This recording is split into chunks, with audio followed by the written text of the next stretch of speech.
નમસ્કાર મિત્રો, સ્વાગત છે તમારું આપણી આ યુટ્યુબ ચેનલમાં જેનું નામ છે ગુજરાતી જીકેની જમાવટ.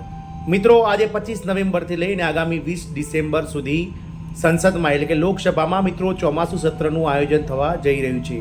અને આ ચોમાસા સત્રમાં ક્યાંક ને ક્યાંક મિત્રો દેશભરના 24 લાખ કરતાં વધારે કર્મનિષ્ઠ આંગણવાડી કાર્યકર, મિની આંગણવાડી કાર્યકર અને તેડાગર બહેનો તેમજ મિત્રો આરોગ્ય વિભાગના નેજા હેઠળ કામ કરતા આશા વર્કર અને ફેસિલિટેટર બહેનોના જે માનદ વેતનના વધારાને લઈ અને બિલ જે છે તે મિત્રો સંસદમાં ક્યાંક ને ક્યાંક આ 25 દિવસ જેટલું જે સંસદ સત્ર ચાલવાનું છે ચોમાસુમાં, તેમાં મિત્રો આ બિલ રજૂ થઈ શકે છે. જાણીએ વિડીયોમાં વિગતવાર કે ગત રોજ વડાપ્રધાન શ્રી નરેન્દ્રભાઈ મોદીએ આ બંને સંવર્ગોના માનદ વેતનના વધારાને લઈને શું રજૂઆત કરી હતી, કેટલો થશે નવું માનદ વેતન અને આગામી 20 ડિસેમ્બર સુધીમાં આ તમામ જે સરકારી જે કર્મચારીઓ છે તેમને કયા કયા લાભો સરકાર આપી શકે છે, તમામ માહિતી સાથે આજના વિડીયોમાં ઉપલબ્ધ છીએ. તો વિડીયોના અંત સુધી આપ બન્યા રહો અને જો ચેનલમાં તમે નવા હોય તો અમારી ચેનલને તમે લાઇક, શેર, સબસ્ક્રાઇબ કરી બાજુમાં રહેલું બેલ આઇકોન દબાવી ઓલ નોટિફિકેશન ઓન કરો, જેથી કરીને ચેનલ પર મૂકવામાં આવતા ભરતીઓના નોટિફિકેશન, આવા આંગણવાડી કર્મચારીઓ તેમજ મિત્રો સરકારી કર્મચારી અને પેન્શનર્સોને લગતા પરિપત્રો અને ન્યૂઝ તમને સરળતાથી ચેનલના પ્લેટફોર્મ પરથી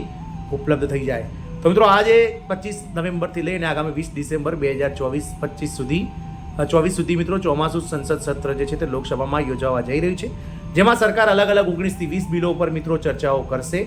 સરકાર મિત્રો આ 19 થી 20 બિલોમાં ક્યાંક ને ક્યાંક મહિલા અને બાળ વિકાસ વિભાગના નેજા હેઠળ કામ કરતા લાખો આંગણવાડી કાર્યકર, તેડાગર બહેનો અને આરોગ્ય વિભાગના નેજા હેઠળ કામ કરતા આશા વર્કર, ફેસિલિટેટર બહેનોના જે વર્ષોથી વણઉકેલા પ્રશ્નો છે, જેમાં માનદ વેતનમાં વધારો સૌથી મોટો યક્ષ પ્રશ્ન છે, આ પ્રશ્નોના ઉકેલનો ક્યાંક ને ક્યાંક સરકાર આ 19 બિલોમાં સમાવેશ કરી શકે છે. મિત્રો, ગતરોજ વડાપ્રધાન નરેન્દ્રભાઈ મોદી દ્વારા જ્યારે ગુજરાત હાઈકોર્ટે તેના વર્ષ 1983 થી લઈ 2015 સુધીના જે કાર્યકર, તેડાગર બહેનોની જે પેન્ડિંગ અરજીઓ હતી મિત્રો પગાર વધારો તેમજ સરકારી કર્મચારી જાહેર કરવાને લઈ અને મિત્રો નિખિલેશ કરિયાર જે કોર્ટના ગુજરાત હાઈકોર્ટના જજ છે તેમણે મિત્રો આ બહેનોની તરફેણમાં ચુકાદો આપતા ગુજરાત હાઈકોર્ટને આગામી 6 મહિનાની અંદર એટલે કે મિત્રો 30 એપ્રિલ 2025 સુધીમાં આ બહેનોને કાયમી સરકારી નોકરી જાહેર કરી અને સરકારી લાભો આપી. સાથે જ મિત્રો માનદ વેતન એટલે કે લઘુત્તમ પગાર ધોરણ જે સરકારનો વર્ગ 3 અને 4 પ્રમાણે ચાલે છે તે કરી આપવાને લઈ અને જે મિત્રો ચુકાદો આપે છે, આ ચુકાદાને ટાંકીને તાત્કાલિક મિત્રો વડાપ્રધાન નરેન્દ્રભાઈ મોદી પણ હરકતમાં આવ્યા હતા અને તેમણે મિત્રો મહિલા અને બાળ વિકાસ મંત્રી બંને અન્નપૂર્ણા દેવી અને સાવિત્રી ઠાકુર આ બંનેને મિત્રો મળી અને મિટિંગનું આયોજન કર્યું હતું, જેમાં આંગણવાડી ઓલ ઇન્ડિયા આંગણવાડી કર્મચારી યુનિયનના કેટલાક હોદ્દેદારોને પણ સામેલ કરવામાં આવ્યા હતા. અને વર્ષોથી વણુકેલા 20 પ્રશ્નો જે છે તે મિત્રો વડાપ્રધાન મોદી સાહેબ અને આ બંને મંત્રીઓએ સાંભળ્યા હતા, જેમણે અગાઉ મિત્રો પગાર વધારાને લઈ અને માનદ વેતનમાં જે 60% હિસ્સો જે કેન્દ્ર સરકારનો છે, જે મિત્રો છેલ્લા વર્ષ 2018માં વધારો થયો હતો જેમાં, અને છેલ્લા 6 વર્ષથી સરકારે તેમાં ₹1 પણ વધારો નથી કર્યો. અને આ વધારા માટે આ બંને મંત્રીઓએ જે ફાઇલ નાણાં વિભાગને મોકલી છે તેને લઈ અને વડાપ્રધાન નરેન્દ્ર મોદીને ન્યૂઝ આપ્યા હતા. આથી મિત્રો વડાપ્રધાન શ્રી નરેન્દ્રભાઈ મોદીએ તાત્કાલિક નાણાં વિભાગને જે આદેશ આપ્યો છે, જેમાં આગામી મિત્રો આજે 25 નવેમ્બરથી લઈ અને 20 ડિસેમ્બર સુધી જે મિત્રો 19 બિલો રજૂ થવાના છે, તેમાં મિત્રો આ મહિલા અને બાળ વિકાસ વિભાગના જે પ્રાણ પ્રશ્ન સ્વરૂપ જે આ કર્મચારીઓના પગાર પ્રશ્નનો જે એક પ્રશ્ન છે પગાર વધારાનો, તેનું બિલ પણ રજૂ કરવા મિત્રો તાકીદે જે છે તે મિત્રો તેમણે હુકમ કર્યો છે. મિત્રો આપ સૌને જણાવી દઈએ કે ગુજરાત હાઈકોર્ટ દ્વારા ગત 30 ઓક્ટોબરના રોજ આંગણવાડી કર્મચારીઓ કે જેઓનું સંખ્યાબળ ગુજરાતમાં 1.6 લાખ છે તેવા કર્મચારીઓને કાયમી કરી તેમને સરકારી કર્મચારી તરીકેના લાભ આપવાની વાત કરી હતી. સાથે જ મિત્રો સરકારને આગામી 6 મહિનામાં એટલે કે 30 એપ્રિલ 2025 સુધીમાં પોલિસી બનાવી અને હાઈકોર્ટમાં જવાબ રજૂ કરવાની વાત પણ કરી હતી, પરંતુ સરકાર આ બાબતને લઈ અને મિત્રો સુપ્રીમ કોર્ટમાં દાદ માગી શકે છે અને આ જે અરજી છે તેને સુપ્રીમ કોર્ટમાં પડકારી શકે છે, કારણ કે ICDS પ્રોજેક્ટ એ કેન્દ્ર સરકાર દ્વારા ચલાવવામાં આવતો પ્રોજેક્ટ છે, જેમાં માનદ વેતનમાં 60% હિસ્સો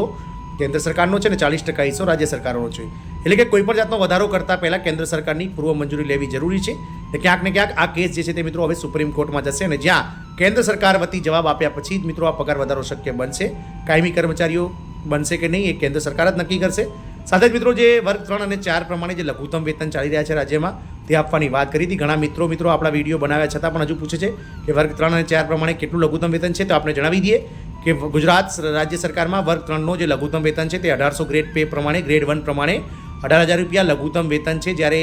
વર્ગ 4ની જે ભરતી છે તે ગુજરાત સરકાર દ્વારા ઘણા બધા વિભાગોમાં બંધ કરી દેવામાં આવી છે. ફક્ત ને ફક્ત મિત્રો હાઈકોર્ટમાં વર્ગ 4ની પટાવાળાની ભરતી થાય છે, જેમાં 14,500 રૂપિયા બેઝિક પગાર આ કર્મચારીઓને 1400ના ગ્રેડ પે પ્રમાણે મળતો હોય છે. આમ કાર્યકર બહેનોને મિત્રો 18,000 રૂપિયા માસિક વેતન તેમજ તેડાગર બહેનોને જે છે તે મિત્રો 14,500 માસિક વેતન કરી આપવાની હાલમાં હાઈકોર્ટે ગુજરાત સરકારને તાકીદ કરી છે. જોવાનું એ રહેશે કે વડાપ્રધાન નરેન્દ્ર મોદીની અપીલ પર શું નાણાં વિભાગ આ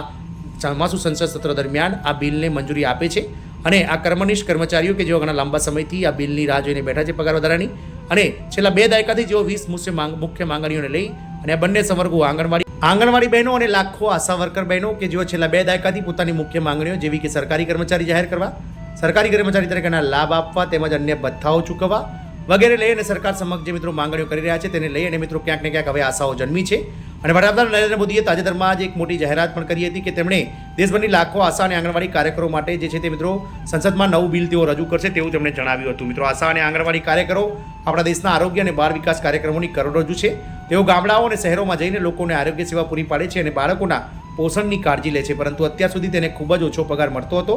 આ નવા બિલ જે છે તે મિત્રો હવે રજૂ થશે ચોમાસુ સંસદ સત્રમાં, તેમાંથી તેમનો આવકમાં વધારો થશે અને તેમના કામને યોગ્ય સન્માન મળશે. મિત્રો આંગણવાડી કાર્યકરો બહેનો